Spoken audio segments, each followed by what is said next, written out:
Which are the magic moments in ordinary time? What are the magic moments in ordinary time? All of them, for those who see. All moments are magic times. Joshua Heschel, the Talmudic scholar and philosopher, says this. He says that we should be surprised every day. That we should see to it that every day we are filled with a level of amazement and awe and wonder. What Heschel says is there's two ways of knowing.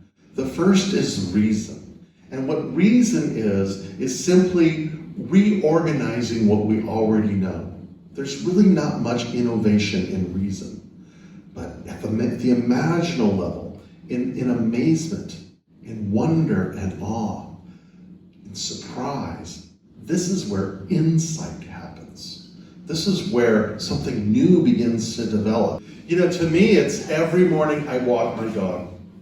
And because it's like, I have a relationship with another species where we communicate to each other, we play tricks on each other, we have affection towards each other, we surprise each other, we teach it. It's the most amazing thing. We've got this whole thing going on.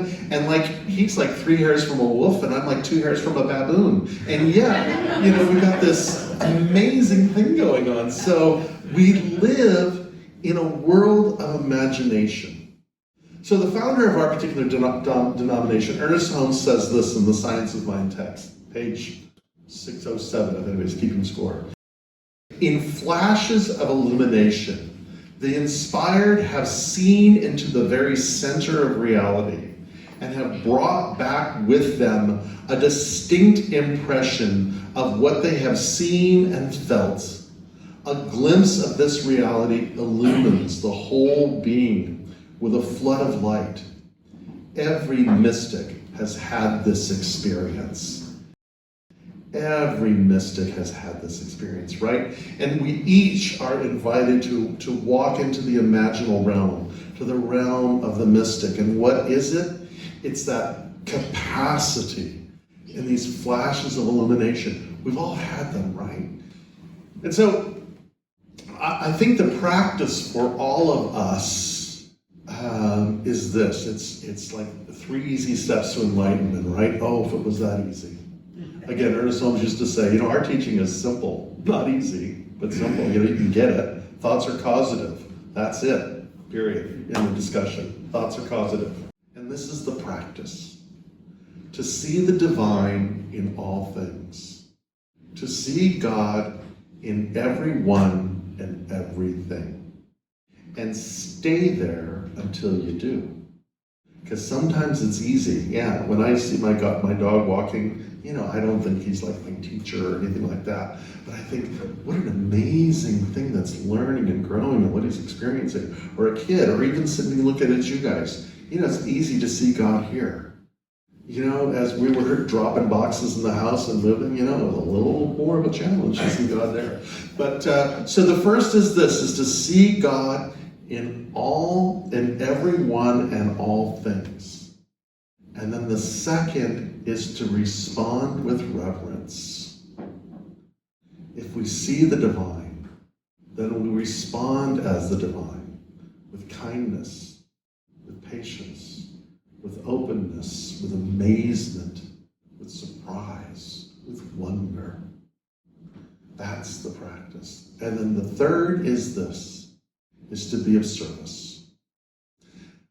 This is the greatest lesson that we can learn about our life, is that our life is not about our life, because we're part of something greater than ourselves.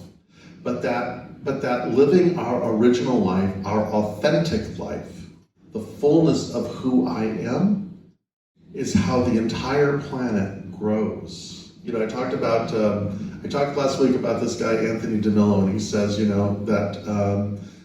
that there are 2 forms of selfishness. The first is the selfishness that comes with when I act in ways that give pleasure to myself. Nothing wrong with that, but it's pretty base. But the other one is this, what he says is that that charity is selfishness disguised as altruism. And what he means is, it is in our interest. It is in our interest to act charitably. It's in our interest to heal the planet. It's in our interest to be compassionate. It's in our interest to practice kindness. And that every great teacher understood this, that there's great pleasure, there's great joy in finding ourselves in service to others. You know, there's this radical first century Palestinian that I follow his teachings as best I can. And he said it like this. He says, those who seek their life will lose it, but those who lose their life will find it. Meaning that if we realize that my life is part of something greater than myself, I really get in touch with who I authentically am.